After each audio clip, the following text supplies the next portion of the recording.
Welcome to Richmond, 1865, the last march to freedom. They entered the city at dawn. I heard no drums, only boots and the sound of breathing. Field Note, Bureau of Colored Troops, April 3rd, 1865. The handwriting is pressed deep into the page as if written on a knee under pressure. The ink feathered outward, caught in the humidity of a burned city. There is no author's name, no signature, only a time and a unit number. A clerk must have filed it days later. The margins show the faint outline of smoke and mud. At the top corner, a single note reads, "Filed after occupation." No further annotation, no follow-up report. Another entry appears 3 pages later, the pen strokes thinner, the tone almost detached. The streets were quiet. The smoke still hung low. I saw them marching not as victors, but as those who had come home. The witness was never identified. No regiment is listed, no coordinates, only the hour after sunrise. This is all that remains of that observer, a sentence and a silence. The next line was left blank and the page folded inward like someone stopped mid-thought. That fold still exists in the microfilm copy preserved at the National Archives. A civilian diary from Shockoe Hill recorded an echo from that same morning. Colored troops passed by the burned square. A woman began to hum something that sounded like a hymn, but no one knew the words. The handwriting wavers. The ink changes color halfway through the line. The rest of the page is torn. The tear runs through the date. Archivists believe water damage caused it, yet the mark looks more like smoke. The following page is missing entirely, leaving only a fragment of melody and mystery. No official record ever mentioned the hymn again. None of the military correspondences include references to music or song. Freedmen's Bureau dispatches speak only of order restored and limited civilian resistance. But silence can be its own record, a space where the truth was too heavy to name. The hymn, if it existed, became part of what historians call the oral remainder, that gray territory between what is written and what is remembered. 60 years later, in a WPA interview collected in Richmond, an elderly woman recalled, "They came quiet, like ghosts who knew the road by heart." Her voice, captured on a worn acetate disc, trembles just before the word ghosts. The interviewer noted her age as about 80 and wrote still lucid, but he added no verification, no family record, no cross-reference to the march. She is indexed only as Aunt F. Richmond, interview number 412, 1937. No one ever confirmed who she was or what she had seen. Between these two fragments, one bureaucratic, one human, lies the space that history cannot close. The first speaks in numbers, ranks, times. The second breathes in memory and loss. Neither corrects the other. Together they form a kind of dissonance, a record of what refuses to vanish. Somewhere in that silence, something still walks.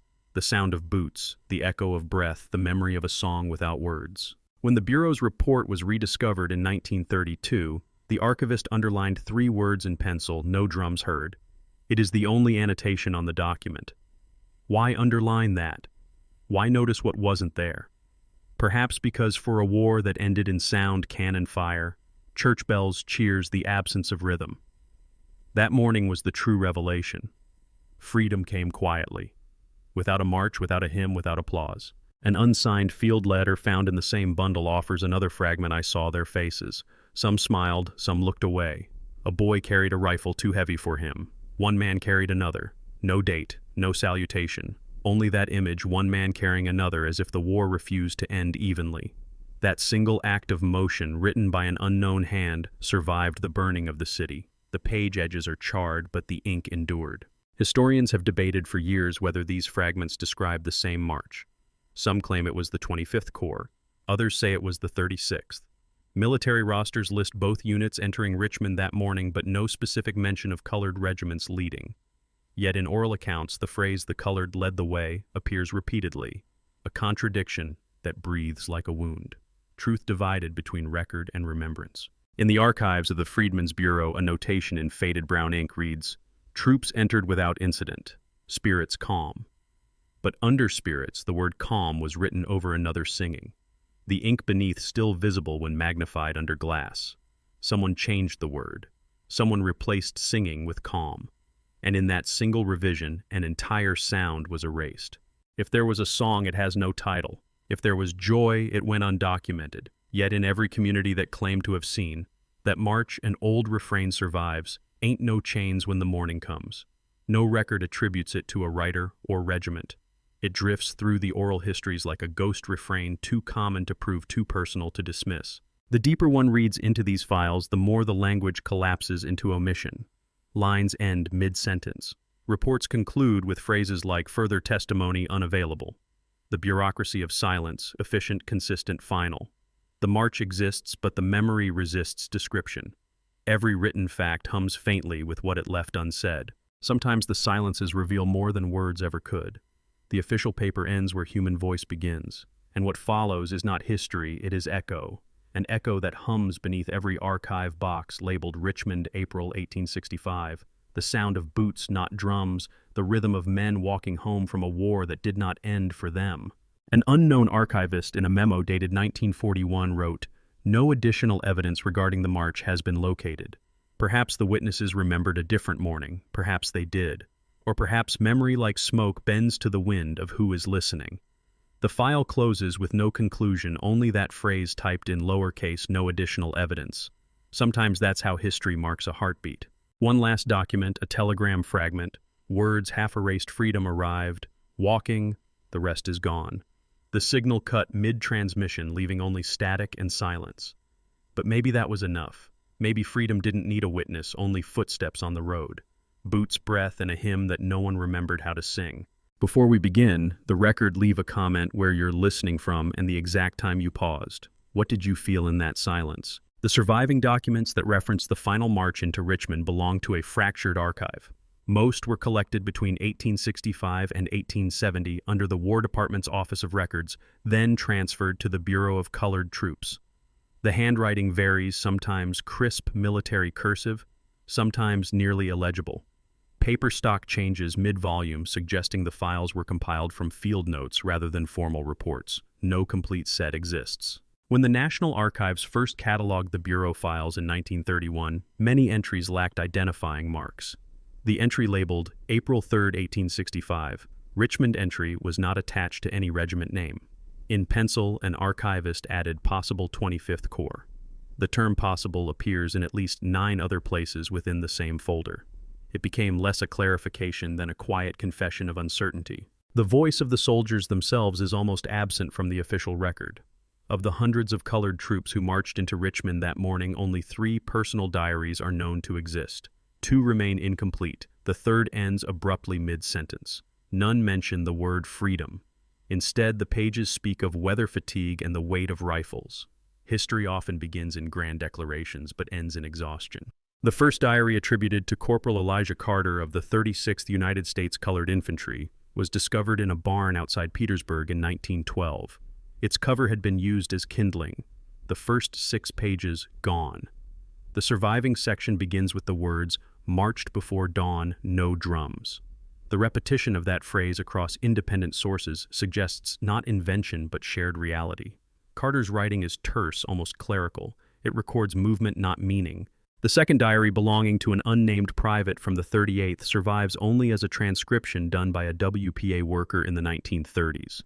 The original was said to have disintegrated from mildew. The transcriber's notation in parentheses reads, "Text faded beyond recovery." The last line copied ends mid-thought. "We entered. Smoke thick as fog. A woman waved a cloth, white, maybe cloth, maybe firelight." The ellipsis is original. The silence after it is complete. A field clerk from the Bureau of Colored Troops, Lieutenant Henry Wells, compiled casualty and morale summaries during those days. His tone is mechanical, precise, no resistance. Limited provisions. Troops maintained order. Yet in the margin a faint annotation appears. Singing heard near Shockoe Creek, origin unclear. The notation is not initialed. It does not appear in any subsequent report. It is the only instance in the Wells collection where sound intrudes upon order. To locate these records today requires navigating cross-referenced collections, the Freedmen's Bureau files, the Provost Marshal logs, and the Civil War pension applications. Each preserves fragments of the same day seen through different bureaucracies. The contradictions between them are not errors, but reflections of divided purpose. The Army documented victory. The Bureau documented control. The people documented memory, and memory obeyed neither. Richmond itself had become an archive of ruins. By the time the 25th and 36th Corps entered, entire blocks of the city were still smoldering from the evacuation fires. A census conducted 3 months later recorded that 80% of structures north of the canal had sustained fire or war damage. Amid these ruins, the entry of black soldiers carried a meaning that the recorders did not write down. What the documents omit, the soil remembers. In 1937, historian W.E.B. Du Bois wrote that Richmond's liberation was recorded in smoke, not ink. He cited both military reports and oral testimonies from the Works Progress Administration's Federal Writers Project. Many of those WPA field workers were themselves descendants of freedmen. Their interviews often blurred the boundary between evidence and inheritance. For them, the act of remembering was also the act of reclaiming. One of the field workers, identified only by initials LHM, recorded a testimony near the site of the old Shako market. The informant described seeing soldiers that looked like my uncle but in blue. She said they walked slow, not like soldiers, but like men listening to something nobody else could hear. The transcription includes an editor's note, "No corroborating documents." The remark is clinical, but the image lingers. The earliest appearance of the phrase "March to Freedom" in reference to Richmond comes from a northern newspaper dated April 10, 1865. The article's author was not present at the event. The phrase was rhetorical. It would take nearly 70 years for the same words to appear again, this time in oral recollection. Between those two moments, the meaning shifted from metaphor to memory. The gap is not a void, but a bridge of voices unsent. Scholars who have attempted to reconstruct the order of entry into Richmond rely heavily on quartermaster ledgers and dispatch manifests. Those sources identify supply trains, mule counts, and field kitchens, but say nothing of the men themselves. To study this march is to study the absence of its own witnesses. The record insists on logistics. The truth insists on humanity. They coexist, but only in friction. The field worker who transcribed Aunt F's 1937 testimony disappeared from the project the following year. His final report, dated June 1938, was marked incomplete. No one knows whether he left the agency or died. His notes end with a single line. She kept humming even after the machine stopped. The machine refers to the disc recorder used in WPA interviews. It captured only 20 minutes of sound per side. The remainder, the humming beyond the record, belongs to silence. Modern archivists face the same problem their predecessors did: how to catalog what resists proof.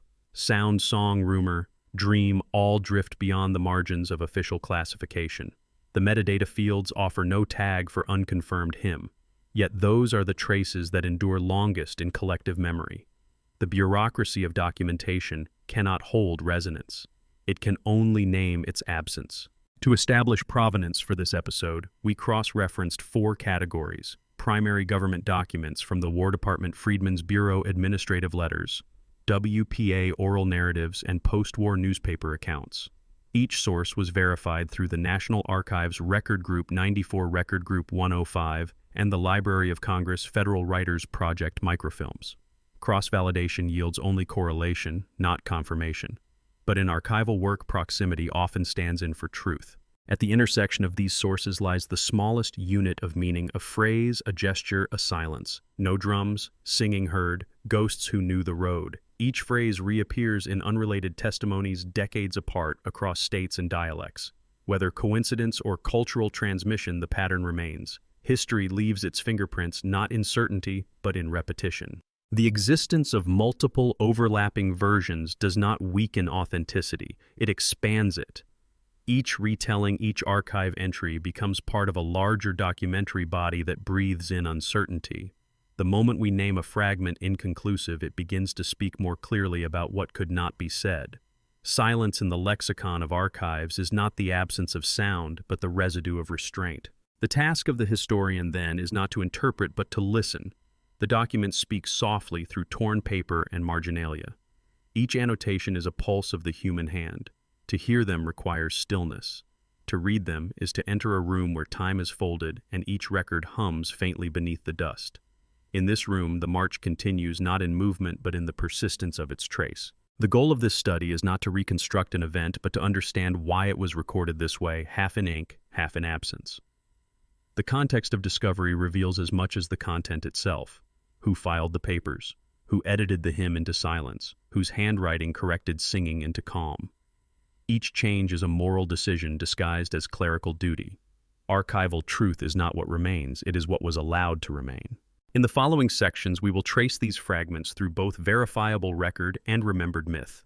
The point is not to decide which is correct, but to reveal how both coexist, two kinds of memory, walking the same road separated by a century of dust. Richmond, 1865. The city burned the boots, marched, and somewhere between the ash and the hymn, freedom arrived quietly, already half erased. The earliest field report on record was written by Captain A.J. Barrett, 25th Corps, on the morning of April 3, 1865. His handwriting is clean, the tone clinical colored troops entered the city at dawn, order maintained, minimal disturbance, civilians subdued. It reads like a ledger, not a liberation. Beneath his signature, another hand, likely a clerk, added, "Noted local population silent." The silence in official language became a metric of control. A second file from the Provost Marshal's office repeats the phrase, "silent entry," in parentheses, a single addition. No enemy contact. Negro regiments leading column. The word Negro was later struck through and replaced with colored. The correction was written in lighter ink probably after 1870. The page bears fingerprints. No one erased them. In this way, the document holds both what was seen and what was later softened. Census data from April 1865 confirms the presence of 2 regiments of United States colored troops within city limits. Payrolls list 198 men active, though correspondence suggests far more. These numbers exist in the National Archives Series 105. What they cannot tell is how those men felt walking through a city that once sold their kin. Fact records location, folklore records consequence. Both belong to the same road. From the Freedmen's Bureau come memoranda concerning refugee management. One line reads, "Freed persons entering with army to be counted separately." The phrase "counted separately" appears again, crossed out by another clerk. Below the replacement word "recorded." Bureaucratic erasure often happens not by fire but by choice of noun. To be counted implies humanity. To be recorded implies data. Letters from Union officers reveal attempts to describe what they witnessed without violating military decorum. Lieutenant Wells again wrote, "Observed local women weeping, no sound audible. Could not determine if grief or relief. This confusion became standard in post-war accounts. Emotion when present is catalogued as anomaly. In the machinery of documentation, feeling is always a clerical error." Yet the same morning appears in an oral account from an ex-slave named Harriet Polk, recorded in Alabama in 1938. "We hear the noise far off. They say soldiers come. Somebody pray, somebody sing, marching in the light of God, but soft, like whisper." Her testimony does not name Richmond, but field analysts later linked the timeline and details. Oral memory collapses geography. It carries truth through resemblance. A WPA narrative collected in Virginia describes a similar scene. "When the men in blue come, they walk slow. Nobody shout. We just watch. I feel like I can breathe, but I don't make no sound. It was like God already talking." The interviewer annotated in brackets, respondent paused for nearly 1 minute. Silence here again functions as language. The hesitation itself is testimony. Another report filed by the Quartermaster General on April 5th lists provisions distributed to colored troops. The note includes rations, water barrels, and soap. At the bottom, 1 barrel missing, assumed lost. In the WPA interview of 1937, a woman in Richmond told a story of a barrel rolled down the hill, and they say the soldiers laugh like thunder. Between the missing item and the remembered laughter stands a full generation of transformation inventory becoming myth. Official telegrams from General Weitzel's command describe civilian reaction minimal. The phrasing suggests indifference. But a Freedmen's Bureau field letter contradicts this Negro population excited. Some singing noted. The difference lies in where the observer stood. One wrote from headquarters, one from the street. History depends on elevation, what is heard from above and what echoes from below. The ghost hymn reappears in 2 different WPA interviews, both conducted decades later. In one, the informant calls it the walk song. In another, the soldier hum. Neither version provides lyrics. Both insist on rhythm slow steady like footsteps. Scholars comparing them found that the phrasing matched the cadence of a known spiritual "ain't no grave gonna hold my body down." Yet the melody when sung by the informants bends off key.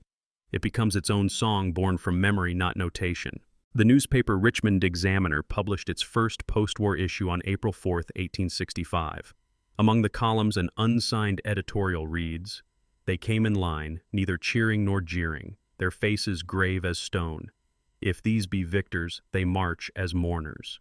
The editor's name was removed from later reprints. Folklore often begins where authorship ends. A city witnessed its own inversion, the enslaved entering as soldiers, the masters as silence. In 1871, a missionary letter preserved at Howard University mentions the remnants of a hymn still sung among freedmen's children about the march.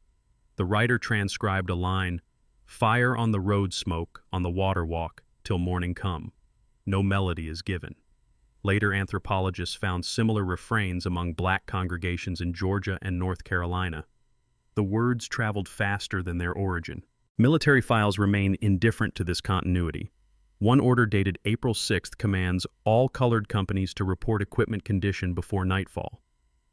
The detached language of supply lists and condition reports erases the inner dimension of the event.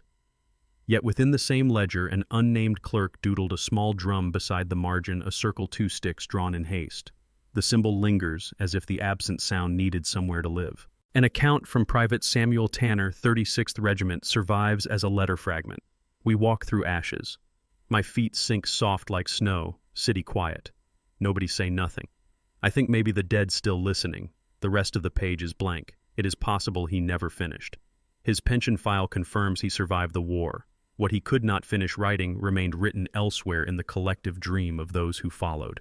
The folklore continues through Reconstruction spirituals. A hymn titled Freedom Road appears in 1868 hymnals printed by the American Missionary Association. Its second verse includes, "The soldiers come walking the light at their feet." No author listed. The notation uses minor chords unusual for contemporary spirituals. Perhaps it was never meant for congregation singing, but for remembrance. Fact and folklore start to cross at the point of interpretation. The army measured victory in distance and occupation. The freed measured it in silence and breath. When a woman in a WPA interview says, "They walk like they don't want to wake the earth," she is describing not strategy but reverence. The rhythm of history is sometimes slower than the pace of fact. Between 1865 and 1937, no government publication mentioned the presence of African American troops in the first wave entering Richmond. Only when oral testimonies re-emerged did that detail resurface. Revision by silence had lasted 70 years. It was not conspiracy, it was convenience. History often hides not what is false, but what feels inconveniently true.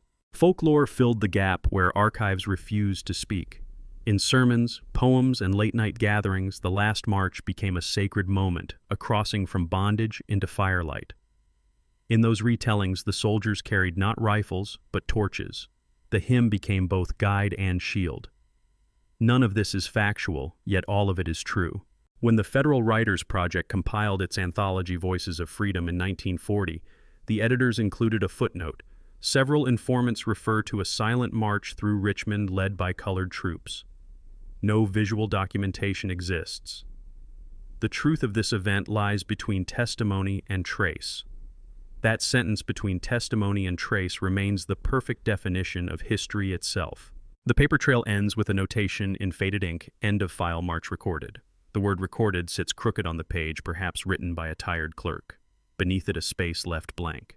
In the silence of that space, a hymn hums faintly through time, refusing to be measured, refusing to fade. The contradiction begins in 1866. A congressional inquiry into the conduct of colored troops during the occupation of Richmond called for testimony from white officers. None of the men interviewed mentioned music, hymn, or prayer. Yet one civilian deposition stated clearly, "They entered quiet, but then a low chant began." The court clerk added in parentheses, "Witness uncertain if sound was human." The hearing adjourned with no conclusion. The transcript ends with a note, "Noise unverified." An article in the New York Herald printed a rebuttal. Reports of Negro chanting are exaggerated. The editor attributed the sound to marching cadence misunderstood by frightened civilians. The newspaper's tone was dismissive, its certainty performative. The denial itself became evidence proof of what the public could not yet acknowledge.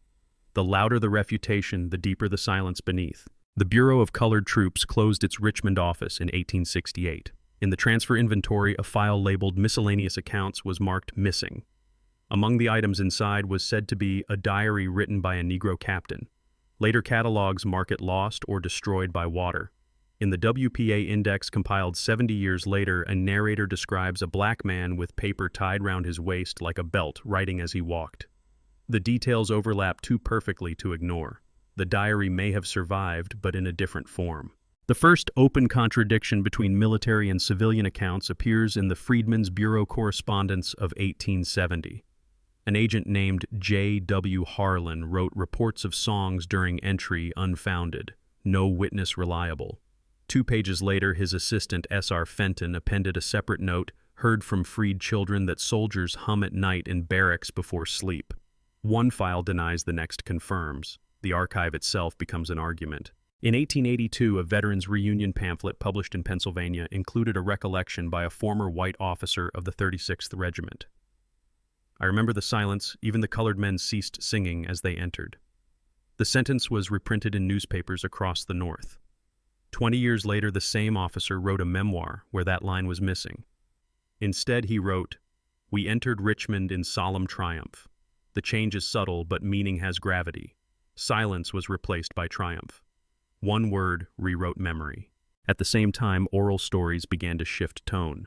In some retellings, the soldiers walked through ash and sang a hymn only they could hear. In others, the city itself seemed to hum. The ground made the song, one woman told a field worker in 1936. Another said she dreamed of soldiers walking on air, the sound coming from beneath them. The rational world calls these distortions. Folklore calls them continuity. A set of recovered dispatches from April 1865 complicates the pattern further. In one, General Weitzel noted colored division entered without issue. A subordinate officer, Lieutenant Webb, added, "Some civilians approached. Troops maintained discipline." Yet a separate telegram sent the same day by a civilian correspondent states, "Witness singing from colored column." The temporal proximity of both reports suggests coexistence, not contradiction, the same event differently heard. In 1895, an early historian named Benjamin Hill compiled Richmond under Reconstruction. His chapter on the entry of the Union Army included 2 sentences about the colored regiments. Their entry was conducted in good order. Some claim they sang hymns, but I found no proof. Hill had access to the War Department archives that have since been partially lost. His choice of phrase, "I found no proof," reveals the expectation that sound requires permission to exist. Another layer emerges in the spiritual tradition. The hymn Freedom Road, already noted in 1868 records, begins appearing in church ledgers during the 1880s, under different names. Freedom March, Ash Road Walk till Morning. Each version changes words but keeps the same cadence, slow, 4 beats low key. The melody survives not in notation but in breathing patterns. The body remembers what ink forgot. In oral narratives, contradictions grow stronger the closer they approach truth.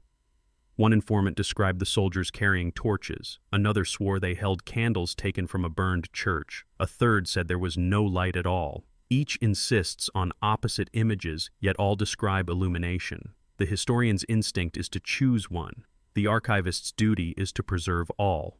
A Freedmen's Bureau field log from May 1865 notes, "Reports of improvised spirituals in colored camps continue nightly." The officer who wrote it, Colonel Duncan, used the term improvised as criticism. But the same phrasing in WPA oral recollections becomes pride. One former soldier's grandson said, "They sang new words every night. That's how they kept the fire." Language turns on ownership. The same word, improvisation, changes virtue depending on who holds the pen. The next generation inherited not the documents, but the rhythms. In church gatherings recorded by ethnomusicologist Alan Lomax in the 1930s, a chant recorded in Virginia begins with the line, "Walk slow, brother, don't wake the ground." Lomax marked it as possible post-war freedom song. The tempo matches a funeral procession. To walk toward freedom in a rhythm of mourning, that paradox defines the soul of the march. As decades passed, historians attempted reconciliation. Some argued that silence was symbolic, a deliberate gesture of restraint after centuries of noise imposed upon them. Others argued it was fatigue, nothing more. The debate became its own ritual, repeated in academic conferences, mirroring the very cadence it sought to decode. Silence kept being explained, never heard. In 1921, a local newspaper interviewed the last known survivor of the Richmond entry, a man identified only as Private E. Green. He was 91. When asked if they sang, he paused for a long time before answering, "Maybe we did. Maybe the city sang for us." The journalist printed only the first half of his reply. The second half was lost in typesetting error, or so the editor claimed. The absence of one sentence reshaped the record once again. By the mid-20th century, public memory had divided into two camps, the historical and the haunted. Academic accounts spoke of troop movement and Reconstruction. Community storytellers spoke of spirits walking through the city at dawn. Both described the same moment through different mediums, one through citation, one through vision. The echo between them is what endures. The more evidence accumulates, the less definite the truth becomes. A letter from 1865, a song from 1938, a photograph misfiled under another date. Each piece overlaps imperfectly like broken glass. When arranged together, they form not a window but a mirror. Each reader sees themselves reflected in the fragments of another's memory. At the heart of this conflict lies a question: when does memory become record? Is a witness less reliable when their proof is song? The written archive answers with ink. The oral archive answers with time. Both fade, both distort, both endure longer than they should. Folklore insists that the soldiers did not march in silence at all, that they hummed beneath their breath, a sound too low for their captors to name. Fact insists otherwise. Yet the paradox defines them. What cannot be proven survives precisely because it cannot be contained. Each new generation of scholars reopens the file seeking evidence, clarity, closure. And each time the same thing happens, the record ends, the echo begins. Somewhere in the void between them, the march continues, not in steps, but in persistence, the rhythm of those who carried freedom through fire and silence. In 1875, the War Department authorized a survey to verify the accuracy of occupation reports. The files reveal inconsistencies not only in troop movements, but in the language used to describe them. In some, freedmen appears, in others, Negro soldiers. One inspector added a marginal note: terminology varies, retain author's usage. That small instruction preserved contradiction as fact. Bureaucracy became a vessel for dissonance. A set of letters from Reverend Charles Tinsley, a missionary in Richmond, describe evening gatherings of the colored soldiers weeks after the city's fall. He wrote, "They pray low, almost whispering, the sound like wind through burnt rafters." The metaphor echoes earlier witness accounts, though written independently. Folklore often begins as a metaphor repeated too faithfully to die. By 1878, Reconstruction politics demanded narratives of order. Public memory needed discipline, not ambiguity. A military digest printed that year erased all mention of African American regiments leading the entry. It read simply, "Union forces entered Richmond without ceremony." The omission performed its own kind of ceremony, a silence dressed as order. History was not rewritten, it was folded in upon itself until sound disappeared. Across the same decade, songs preserved by freed congregations evolved in parallel. One hymn recorded at Mount Zion Baptist Church carried the line, "We walk the ashes, Lord, and you light the way." Its melody follows the pentatonic scale typical of field chants, yet its cadence matches a soldier's march. The congregation's descendants still call it the march song. Oral historians identify it as spiritual, but its pulse beats like logistics. An 1883 letter from a white teacher assigned to a freedmen's school notes that children hum strange cadences when they copy lessons. She asked what tune it was. A boy replied, "Freedom come quiet." The teacher's note appears at the page bottom marked "Peculiar Superstition." Her word choice transformed a cultural echo into pathology. Language remains the most polite form of erasure. Military pension records from the early 1900s resurrected names long buried in ledgers, among them Elijah Carter, the same corporal whose diary began "No drums." In his affidavit filed 1891, he swore that upon entry there was no fire, only smoke. Yet in the margin of the sworn copy, a clerk penciled a question mark. Even sworn testimony was not immune to disbelief when spoken by the formerly enslaved. The handwriting of doubt became the last commentary of power. Parallel to the archive, oral narratives began blending dream and memory. A woman in 1935 recalled her grandfather seeing men walk through the river on light. Another said her aunt dreamed of boots leaving prints of fire that never cooled. Such accounts disturb historians because they lack coordinates. Yet when compared to reports of nighttime reflections along the James River in April 1865, the imagery aligns uncannily. Dreams often preserve geography when records do not. The Folklore Project under the WPA collected dozens of testimonies from Virginia and the Carolinas.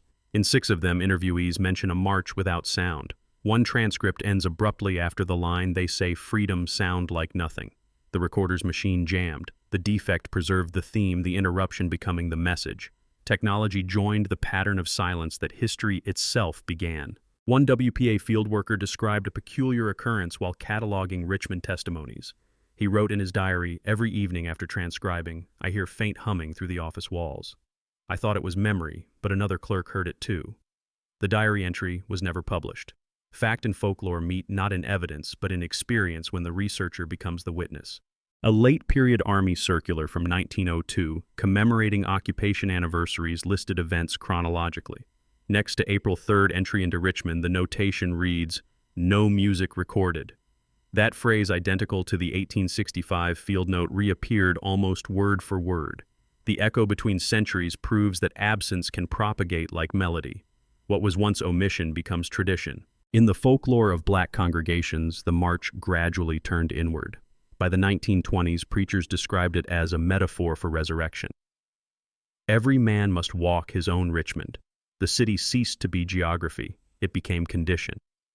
What began as event ended as ritual. Each generation walked again through smoke only they could see. Folklore Layer 2 matures in these retellings. The hymn Freedom Road merges with Swing Low Sweet Chariot, producing hybrid versions sung in minor keys. Field recordings capture voices breaking mid-note breath, becoming percussion. Scholars later identified these breaks as heritage pauses, moments where breath replaces instrument. The body still keeps rhythm for what the archives erased. At the same time, factual correspondence moved toward cold summary. A 1915 historian for the War Records Office concluded, "No corroboration exists for claims of song. Civilian witnesses unreliable." He footnoted none of the civilian sources. Folklore answered not with protest, but with endurance. In the absence of validation, it multiplied. Every denial became another verse. By 1930, anthropologists began acknowledging this duality. Melville Herskovitz wrote, "The conflict between written and sung history and Afro-American tradition is not opposition but survival." His note on Richmond cites both Barrett's 1865 report and the WPA testimonies. For the first time, the two streams appeared side by side in an academic publication. The archive and the echo shared a page. In oral retellings, the soldiers who once marched now drift between worlds, half ancestors, half witnesses. Children in Richmond neighborhoods played a game called Walk the Quiet Road. The rules march silently until someone hums. Whoever hums first wins. Cultural memory disguised as play teaches endurance without explanation.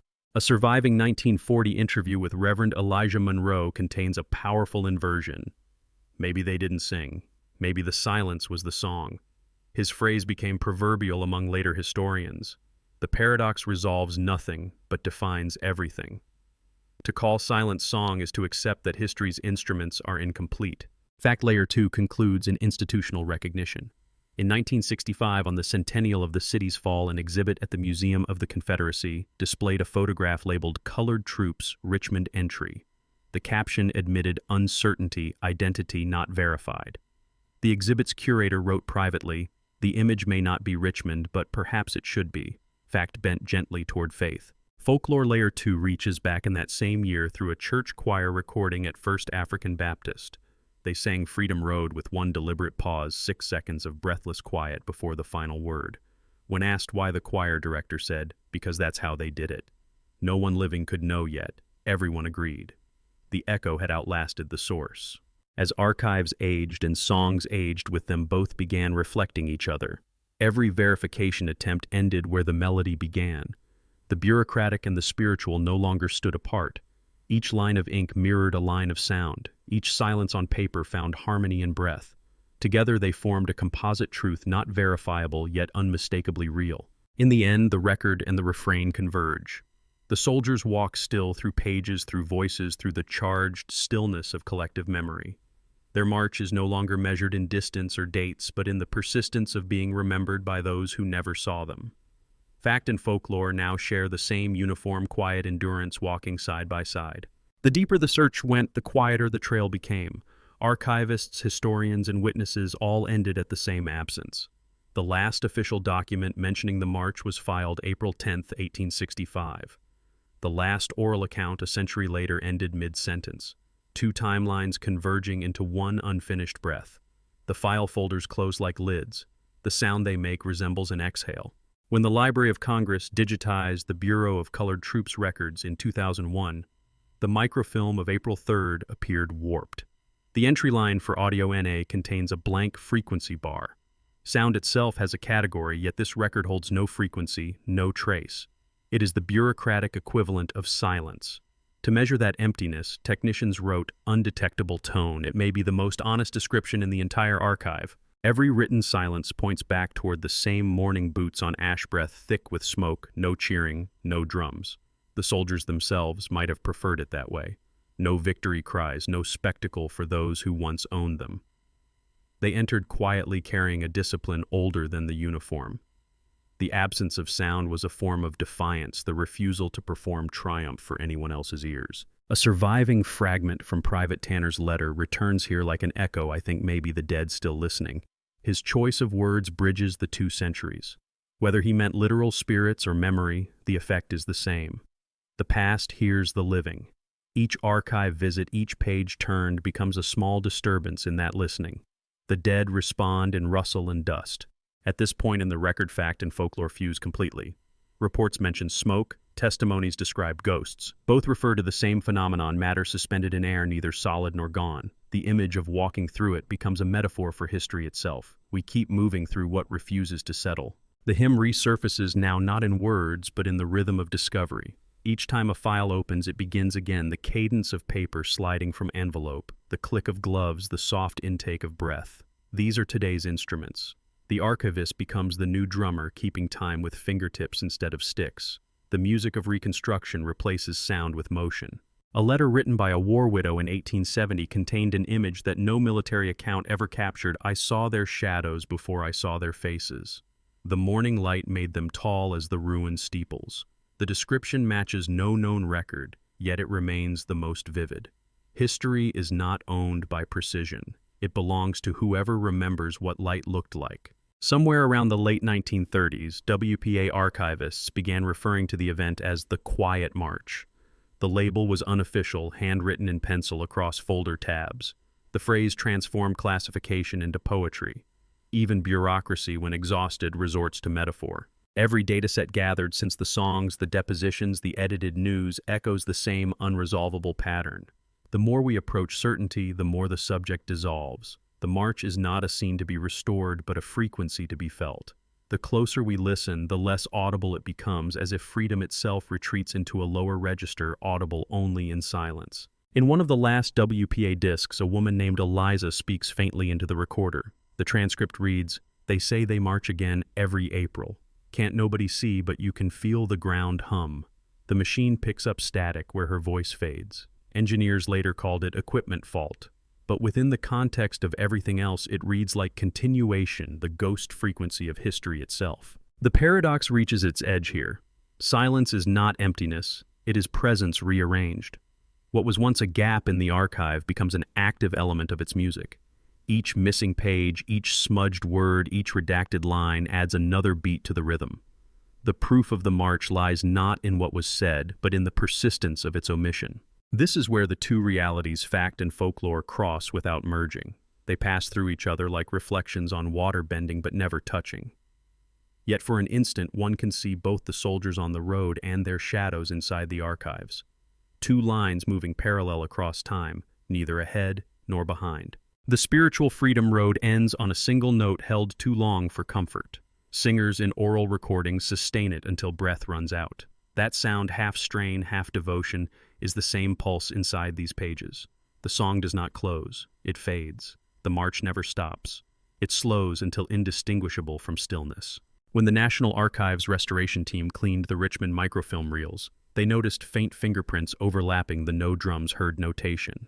The prints did not belong to modern handlers. They had been embedded in the ink since the 1860s.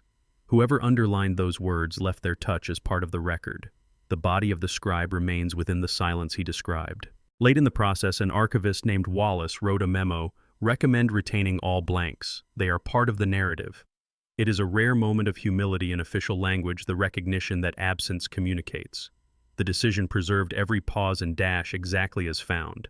History learned to keep its own silence intact. At this climax, we return to the central motif, boots and breath. Whether they walked in noise or quiet, whether drums beat or hearts only, the rhythm persists. No historian can transcribe heartbeat, but every document trembles with it. In the absence of melody, pulse becomes testimony. Imagine the moment not as spectacle, but as atmosphere. A city broken air filled with dust and dawn, men moving through it with the weight of generations on their backs. The silence is not stillness, it is saturation. The world listening to itself after 4 years of noise. Then the recurring line returns, the refrain found in both archive and dream. They came quiet like ghosts who knew the road by heart. That sentence, repeated across documents and decades, has become its own ritual. Spoken slowly now, it becomes the drum they never carried. No one wrote again that day. No further dispatch, no diary line, no closing hymn. The paper ends where the echo begins. But the silence does not close the story, it sustains it. The gap is alive, vibrating faintly across a century of retellings. The story ends where the record stops, yet the trace continues. The last page of the bureau file carries no signature, only a filing number, entry complete. Those 2 words were meant as closure, but they became prophecy. Every generation that opened the folder afterward found not conclusion but renewal, a history that refuses to die because it was never allowed to live fully. In the decades that followed, the men of the 25th and 36th Regiments dispersed across states. Many changed names, some vanishing into the quiet anonymity of sharecropping or labor. Pension rosters marked them as numbers, once again lost under faded ink and bureaucratic folds. The army that walked into Richmond became ghosts within the same system that had recorded them free. Liberation, it seemed, came with new paperwork. By the turn of the 20th century, the city had rebuilt itself over the bones of its memory.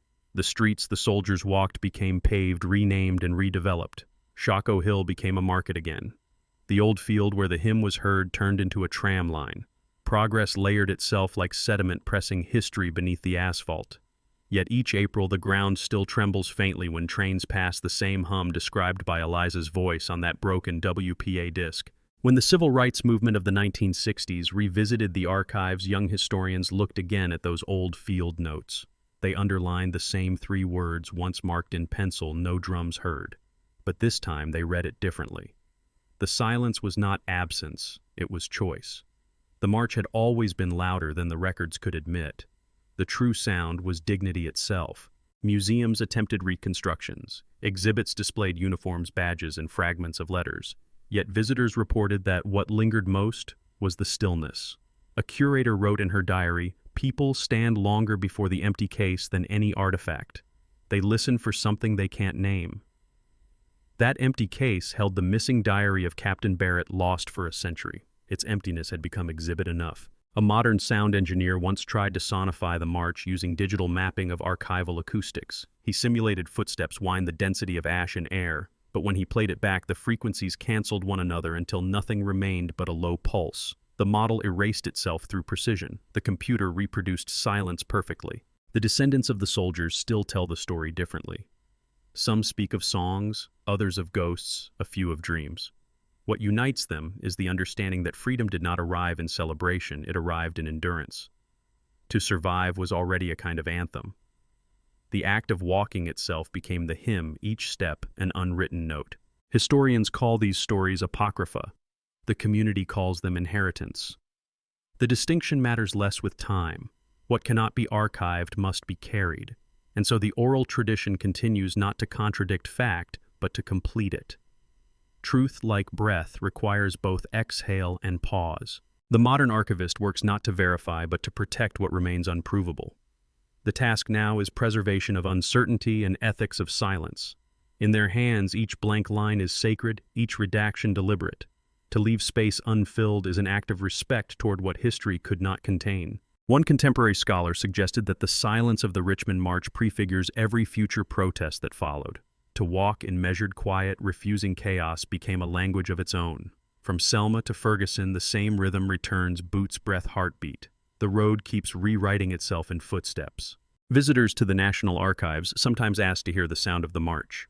The archivists play them the damaged WPA disc, Eliza's faint humming dissolving into static. They expect melody and find vibration. The silence is thick, textured, alive. For a moment, everyone in the room stops breathing, as if afraid to disturb it. It is said that history ends when the living stop asking questions. But in this case, the questions multiply. Who wrote? calm over singing. Who folded the page, who kept the fragments knowing their incompleteness would one day matter more than closure. The record does not answer, but it hums with intent. Every silence is authored. Each retelling of this event changes less than one might expect. The facts remain, but the meaning rearranges. In the first century, silence meant obedience. In the next, survival. In ours, reverence. The evolution of meaning is itself the proof of continuity. The march persists not as event, but as echo. The river still runs beside the old streets of Richmond. Locals say that on mist-heavy mornings, if one stands by the canal before sunrise, the air hums faintly steady and low. No one calls it haunting anymore. It has become belonging, a reminder that freedom's first sound was not thunder, but breath. At the heart of every document rests a decision to speak or to withhold. The scribes of 1865 chose restraint, perhaps out of fatigue, perhaps out of awe. They left behind not stories, but silences dense enough to bear interpretation. In those silences, generations have built cathedrals of meaning. The Song of Truths reaches its final verse not through resolution, but through reflection. What began as a march becomes meditation. The record's missing pieces are no longer flaws. They are apertures through which light enters. The soldiers who walked through Richmond did not vanish. They expanded, diffusing into the language of endurance itself. The final note returns like a prayer. They came quiet like ghosts who knew the road by heart. Each time it is spoken aloud, the phrase resets history's rhythm. The listener becomes participant, inheriting the silence as duty. To remember them is to walk beside them again, step for step, in soundless reverence. And then inversion, the closing thought. Maybe they did not disappear. Maybe we did. Maybe history kept its promise and we forgot how to listen. The silence remains patient, exact, waiting for recognition.